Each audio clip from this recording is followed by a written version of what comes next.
மாங்கண்டுலேயும் எல்லா ரகமும் காட்டுறோங்க. ஒரே வீடியோவில் பாருங்கள், எல்லா ரகமும் காட்டுறோம். நம்மகிட்ட ஒரு 10 குவாலிட்டி பக்கம் இருக்குங்க. ரேட்டு கம்மி ரேட்டு 100 ரூபாயிலிருந்து 600 ரூபாய் இருக்குங்க. இதில் அது என்ன வித்தியாசம்னு கேட்டிங்கன்னா, காய்க்கிறத டைமும் காயோடைய டேஸ்ட்டுகள் இதுதாங்க வித்தியாசம் ரேட்டு. ஆரம்பத்தில் பாருங்கள், நம்ம பங்கனப்பள்ளி பார்க்குறோம் பாருங்கள், கரெக்டாக 1 வருஷத்தில் காய்க்குமுங்க.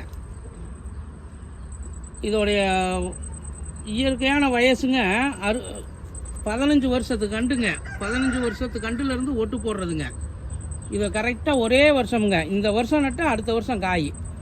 வேறு மாங்கண்டு பாருங்கள், அது நீலம் பழமுங்க. நீலம் அப்படியே ஒவ்வொரு கண்டாக சொல்கிறோம் பாருங்கள். இதெல்லாம் ஒரே வருஷத்தில் காய்க்கக்கூடிய செடிங்க. அது பக்கத்தில் ஒன்று துளிர் எடுத்துருக்கு பாருங்க, அது பெங்களூராங்கிறதுங்க. பெங்களூரா அங்கிட்டு ஒரு